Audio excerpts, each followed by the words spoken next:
Just in case you were wondering, the title of chapter 28 is Solution, and the letters for 29 are UETDSB. By 11 o'clock, the Granville market was bustling, even though it was a Monday. Out back, facing the water, a magician had set up near one set of doors and a violin player near another. Crowds gathered around to watch them perform. I picked an empty bench right in between the magician and the violin player and set up my Scrabble board. Then I pulled out a sign I'd made on a piece of cardboard from a recycling bin. Scrabble games? $5, it read. Beat me, and I will give you your $5 back. I had nothing to hang the sign on, so I simply held it up over my head. A lot of people wandered past and laughed at my sign, but not in a mean way. After about half an hour, when my arms were starting to ache, an older guy, probably in his 50s, stopped. He was with a young girl and he wore a sailor's cap. "So you think you could beat an old pro like me at Scrabble?" he asked. "Yes," I said. "Well, we'll see about that, won't we, Ashley?" he said to the girl, and he handed her a $5 bill. "Why don't you hang on to the money in case the little guy here tries to scam us?"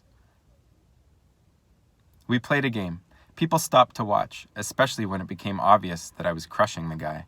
He had this vein in his forehead that I swear I could see pulsing as I bingoed twice, blocked good spots for him to place words, and built multiple words on one turn. I won. 320 to 252. "Beginner's luck," he said grudgingly. He stood up and started to walk away. "Your daughter needs to give me my $5, I said. I thought the vein in his forehead was going to pop. "She's not my daughter," he sputtered. "She's my girlfriend." Ashley handed me my $5, and he grabbed her arm, and they hurried away. A few of the onlookers laughed, and a couple of them shoved loonies into my hand. Then someone said, "Hey, I recognize you, most promising newcomer." It was Sandy, my waitress from Milestones, and she was with some friends. Maybe she wasn't at work and therefore not looking for tips. She wore a baggy shirt. But it was nice to see her anyway, and she gave me $5 without even playing a game. More important, she didn't ask questions about who I was with or why I had so much stuff with me. Business wasn't exactly booming, but by 3 o'clock that afternoon, I'd played 3 games and had easily won them all. I was up over $20, including Sandy's 5, and I was counting out my $5 bills plus a few extra loonies I'd been given. Just when I was thinking it wouldn't be so difficult to finance my new homeless existence, a policeman approached. "Quite the operation here you've got going on here, son." "Thank you," I said. "Do you have a license?" "For what?" "To run your little business here." "This isn't a business, it's a board game." "All the buskers down here, that magician over there, that violin player, they all have to apply for a license from the city to perform in a public place." "I'm not performing."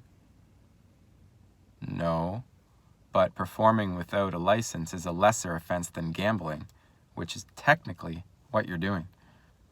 "It's just a game." "But you're playing for money." I quickly shoved my earnings into my pocket.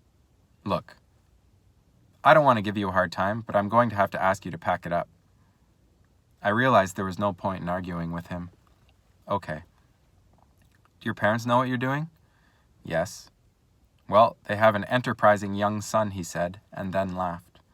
I packed up my Scrabble board and shook the policeman's hand.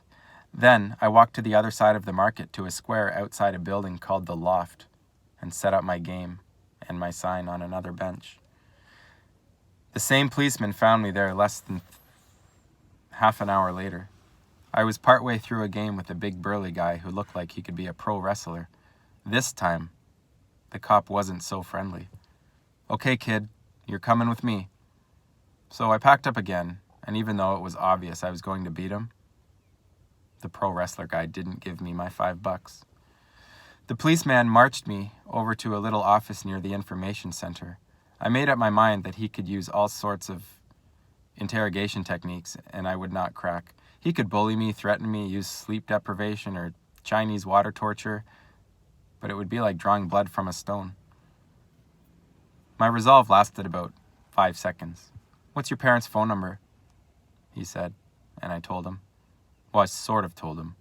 He called the number I gave him, and when someone picked up at the other end, he said, "Cosmo Economopoulos, I have your son with me, Ambrose." A minute later, he hung up. "Okay, kid, your dad's on his way." 30 minutes later, Cosmo showed up. His face looked worse than it had the last time I'd seen him, because the bruises were in full bloom now. He sported a swollen lip and a black eye. "Ambrose," he said, and he pulled me into a tight hug. We were worried sick. Then, when he saw the cop staring at his bruised face, he said, "Fishing accident?" The fish won. The cop let us leave after he told me never to set up my Scrabble board on Granville Island again. We started walking to Cosmo's car. "Fishing accident?" I said.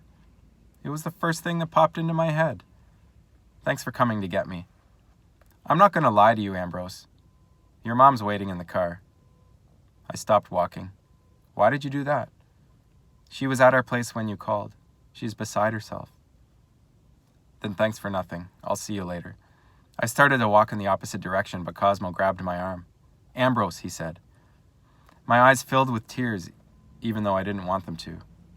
"I don't want to move again." "I know that. Your mom knows that." I think she might be willing to listen. So I started walking with him again. When we approached Cosmo's car, Mom leapt out. She gave me a suffocating hug. Her eyes were puffy and red. "Thank goodness you're all right." She peppered me with questions like where I'd slept, what I'd eaten, and had anyone tried to hurt me. "Mom," I said. She stopped talking. "I'm only coming home on one condition." "What's that?" "That you agree to have supper with the Economopoulos tonight, and that you agree to actually listen to what we all have to say and try to keep an open mind." Okay, so maybe that was 3 conditions. My mom opened her mouth to argue when a funny thing happened. Cosmo laid a hand gently on her arm. She turned and looked at him. But then she turned back to me and said, "Okay, I'll agree to that. Now please, let's go home."